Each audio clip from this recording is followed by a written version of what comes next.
Hello friends and a warm welcome to you in another new class of Prosper in English. আজকে আমরা ক্লজের ব্যাপারে পড়ব আর আমরা দেখব যে ক্লজ কত ধরনের হয়। So I am সুস্মিতা, তোমরা দেখছো Prosper in English। চলো আজকের ক্লাসটা শুরু করা যাক।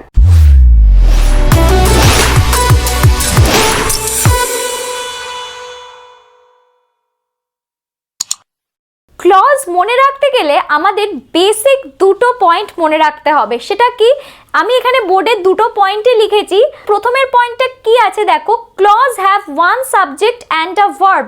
মানে যেই গ্রুপ অফ ওয়ার্ডটাকে আমি ক্লজ বলবো সেটার মধ্যে কি হবে, একটা সাবজেক্ট থাকবে আর একটা ভার্ব থাকবে। ঠিক ফ্রেজের উল্টোটাই হচ্ছে clause. And it has a meaning. আর যেই পার্টটাকে মানে যেইটুকুনি গ্রুপ অফ ওয়ার্ডকে আমি ক্লজ বলছি সেটার একটা কমপ্লিট মানে থাকবে, নিজস্ব একটা কমপ্লিট মানে থাকবে। ক্লজ অনেক সময় একা দাঁড়াতে পারে, মানে একা একটা ক্লজ সেন্টেন্স হতে পারে। আবার আমরা অনেকগুলো ক্লজ দিয়েও একটা সেন্টেন্স তৈরি করতে পারি। আর পরের পয়েন্টটা কি আছে দেখো, clause is the smallest unit of a sentence. মানে কোনো সেন্টেন্সের একটা ছোট ভাগও ক্লজ হতে পারে।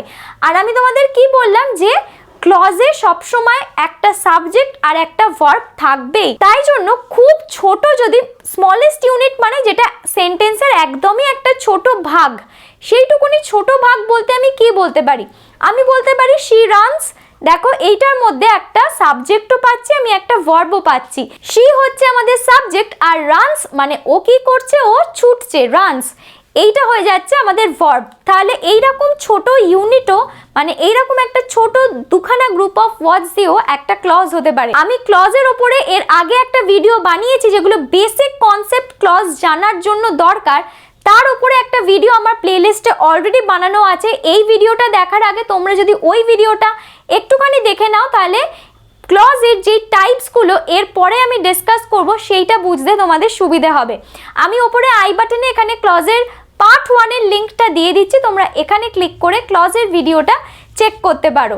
তাহলে এবার আমি ক্লজ অ্যান্ড ইটস কাইন্ড মানে ক্লজকে আমি কতভাবে ভাগ করতে পারি সেটাই আমরা এবার দেখব। আমরা এবার ফার্স্ট ক্লজটা দিয়ে স্টার্ট করব, সেটা হচ্ছে নাউন ক্লজ। এবার নাউন ক্লজ কি, a clause that acts as a noun in a sentence is called a noun clause. মানে যে ক্লজটার মধ্যে আমরা একটা নাউন পাবো আর সেটা নাউন হিসেবে সেন্টেন্সটাতে ইউজ হবে, সেটাই আমাদের হবে নাউন ক্লজ।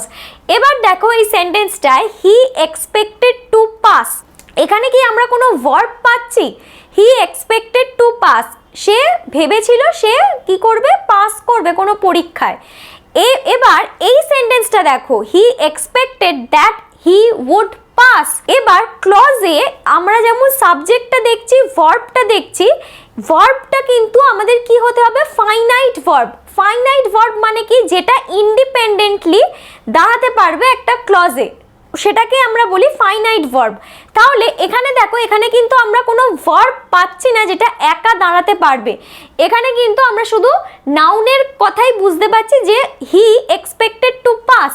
তাই জন্য আমাদের ফার্স্টের সেন্টেন্সটা কিন্তু ক্লজ, নাউন ক্লজ হচ্ছে না।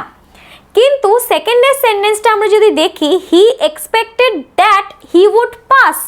এবার দেখো এখানে টু পাস আছে, এইটা যদি টু পাসটাকে আমরা ক্লজও বলি, এটার মধ্যে কিন্তু আমরা কোনো সাবজেক্টও পাচ্ছি না, আবার কোনো ভার্বও পাচ্ছি না, ঠিক আছে? তাই জন্য এটা এমনিতেও কি হবে, এমনিতেও কিন্তু নাউন ক্লজ হবে না। কিন্তু এবার আমরা যদি সেকেন্ড সেন্টেন্সটায় দেখি যে দ্যাট হি উড পাস, সে পাস করে যাবে। এখানে দেখো, এখানে আমরা একটা সাবজেক্ট পাচ্ছি হি, আর আমাদের একটা ভার্বও আছে উড। তাই জন্য এইটা হচ্ছে আমাদের কি, নাউন ক্লজ। কারণ আমরা একটা সাবজেক্টের ব্যাপারে জানতে পারছি আর আমাদের তার সাথে একটা ভার্বও আছে। এবার পরের সেন্টেন্সটা দেখো, that he will be elected is certain. মানে সে জিতবে, তাকে লিডার বানানো হবে। ইলেকশন তো আমরা সবাই জানি যে কাউকে ভোট দেওয়া, সেইটা হচ্ছে কি সার্টেন, মানে ওটা হবেই। তাহলে দেখো এখানে কি আমরা এইটুকুনি আন্ডারলাইন করা পোর্শনটা আমি যে ক্লজ করেছি এটার মধ্যে কি আমি ভার্ব, ফাইনাইট ভার্ব, সাবজেক্ট পাচ্ছি? দেখি আমি, দ্যাট হি, হ্যাঁ এখানে হি ওর কথা বলেছে, কারোর কথা হি। এখানে আমি সাবজেক্ট পাচ্ছি উইল বি, উইল বিটাও হচ্ছে আমাদের কি একটা ভার্ব, যেটা আমাদের বোঝাচ্ছে that he will be elected. আমি যদি এইটুকুনি পোর্শনও বলি, দেখো এখানে কিন্তু একটা সেন্স মেক হচ্ছে, মানে আমরা কিছু একটা বুঝতে পাচ্ছি। That he will be elected, মানে তাকেই কিন্তু ইলেক্ট করা হবে, ঠিক আছে। তাহলে যেহেতু এইখান থেকে আমরা বুঝতে পারছি আর এটার মধ্যে একটা সাবজেক্টও আছে প্লাস ভার্বও পাচ্ছি, তাই জন্য এখানে কিন্তু এটা নাউন ক্লজ হচ্ছে।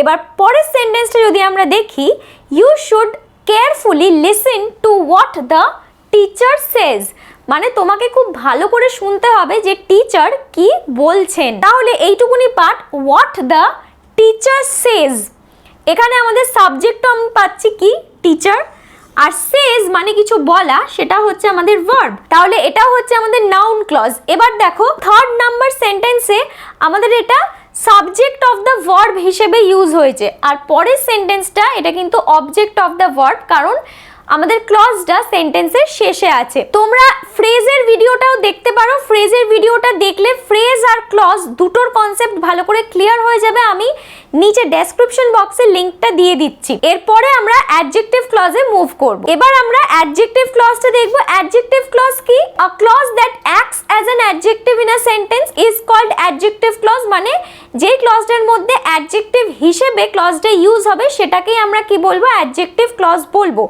এবার অ্যাডজেক্টিভ কথাটার অর্থ কি? অ্যাডজেক্টিভ কখন আমরা ইউজ করি? যখন আমরা নাউন কিংবা প্রোনাউনের ব্যাপারে আরো বেশি কিছু ইনফরমেশন অ্যাড করি, তখনই আমি সেটাকে কি বলি? অ্যাডজেক্টিভ। এবার অ্যাডজেক্টিভ ক্লজ যখন আমরা লিখবো তখন কি হবে? একটা আমাদের সাবজেক্ট থাকতে হবে আর একটা ফাইনাইট ভার্ব থাকতে হবে। তো এবার এই সেন্টেন্সগুলো দেখি। The boy wearing a blue shirt is my brother. তাহলে দেখো এখানে যেইটুকুনি পোর্শন আন্ডারলাইন করা আছে, ওয়ারিং আ ব্লু শার্ট, মানে শার্টটা কেমন?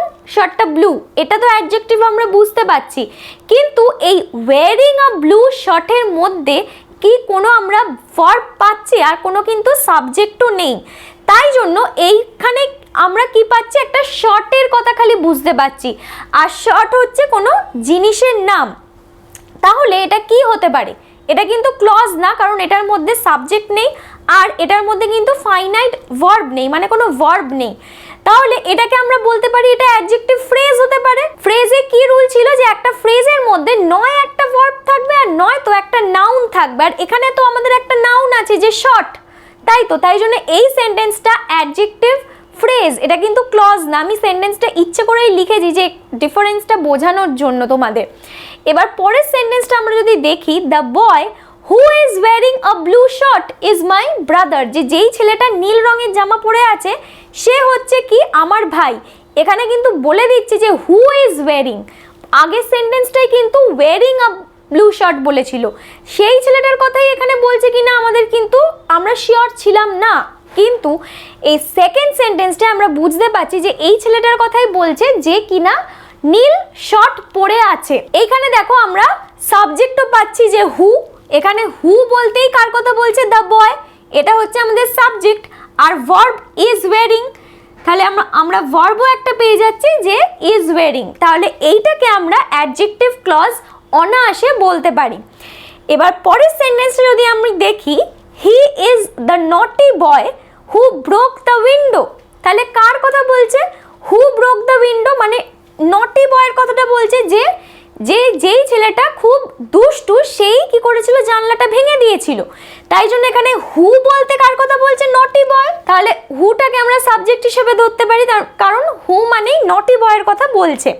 আর ব্রোকো কি হচ্ছে? ব্রোকো আমাদের একটা ভার্ব, তাই জন্য এটাও হচ্ছে কি? আমাদের অ্যাডজেক্টিভ ক্লজ।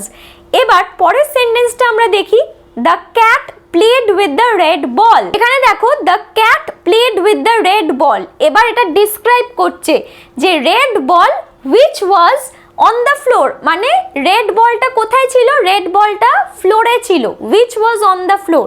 তাহলে এইটাও আমাদের কি হচ্ছে? এই আন্ডারলাইন করা পোর্শনটা আমাদের অ্যাডজেক্টিভ ক্লজ হয়ে যাচ্ছে, যেটা ডিসক্রাইব করছে যে বলটা, লাল রঙের বলটা কোথায় ছিল?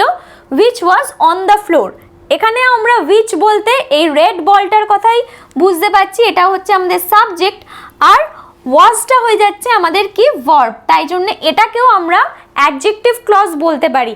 আর সবসময় এটা মনে রাখবে যে অ্যাডজেক্টিভ মানে যেটা ডিসক্রাইব করছে, আর অ্যাডজেক্টিভ ক্লজও সেটাকেই আমরা বলবো যেটা কিছু ডিসক্রাইব করছে, কোনো নাউন কিংবা কোনো প্রোনাউন। এবার আমরা আমাদের লাস্ট ক্লজটায় মুভ করব, সেটা হচ্ছে অ্যাডভার্ব ক্লজ। এবার আমরা অ্যাডভার্ব ফ্রেজ দেখব। অ্যাডভার্ব ফ্রেজ কি? A phrase that acts as an adverb in a sentence is called adverb phrase.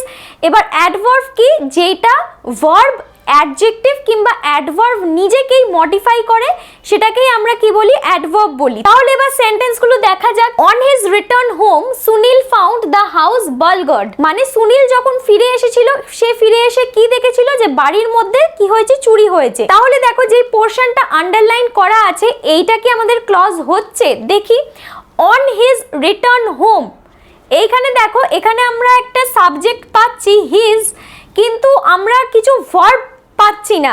Return মানে ফেরা, সেটা কিন্তু ফাইনাইট ভার্ব হচ্ছে না, যেটা পুরোপুরি অ্যাকশনটা কি হয়েছে সেটা বোঝাচ্ছে। যেহেতু এখানে আমরা কোনো প্রপার ফাইনাইট ভার্ব পাচ্ছি না, যেটা দিয়ে ক্লজটা অন হিজ রিটার্ন হোম তারপরে কি হয়েছিল সেটা আমরা জানতে পারছি না, তাই জন্য এটা কি হবে? এটা অ্যাডভার্ব ফ্রেজ বলতে পারি আমরা। কারণ এখানে দেখো হোমের কথা বলেছে, আর হোম হচ্ছে একটা জায়গার নাম, মানে নাউন, তাই জন্য এটা কিন্তু আমাদের ক্লজ হচ্ছে না। এবার পরের সেন্টেন্সটা যদি আমরা দেখি, when he returned home Sunil found the house burgled. তাহলে দেখো, যখন ও কি করেছিল? বাড়ি ফিরেছিল, তখন কি হয়েছিল? বাড়িতে চুরি হয়েছিল, মানে ও দেখেছিল এসে যে বাড়িতে চুরি হয়েছে। এখানে দেখো, এইখানে আমরা কি পাচ্ছি? একটা সাবজেক্টও পাচ্ছি, ভার্বও পাচ্ছি যে রিটার্নড, যখন ও ফিরেছিল।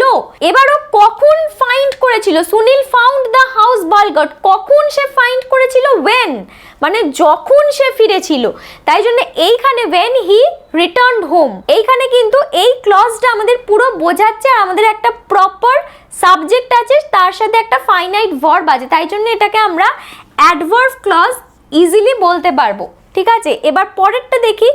In case of the train being late we shall catch a taxi. কি বলছে? যদি ট্রেন লেট হয় তাহলে আমরা কি করব? একটা ট্যাক্সি ধরে যাব।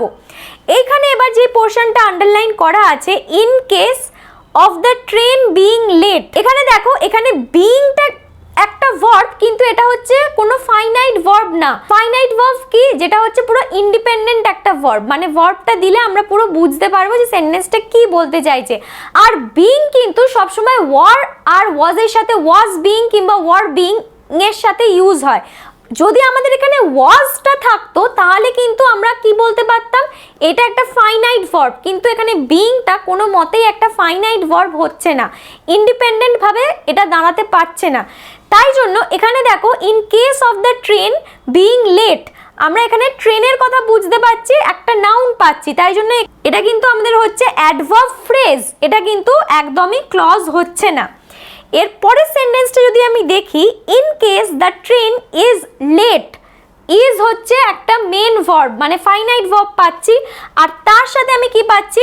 দ্য ট্রেনের কথাও আমি এখানে পেয়ে যাচ্ছি, যে ট্রেনটা হচ্ছে কি? সাবজেক্ট, সাবজেক্টের সাথে আমি ভার্ব পাচ্ছি, যে in case the train is late we shall catch a taxi, তখন আমরা কি করব? ট্যাক্সি ধরে যাব। তাহলে এই ক্লজটাতে আমরা দুটোই পাচ্ছি, যেটা আমরা আগের সেন্টেন্সটায় পাচ্ছিলাম না, তাই জন্য এইটা হচ্ছে পুরোপুরি একটা অ্যাডভার্ব ক্লজ। তাহলে আজকের ক্লাসটা এখানেই শেষ করছি। যদি তোমাদের কোনো ডাউটস থেকে থাকে তাহলে অবশ্যই নিচে কমেন্ট সেকশনে আমাকে কমেন্ট করে জানাও, আমি অবশ্যই চেষ্টা করব তোমাদের ডাউটসগুলো ক্লিয়ার করার।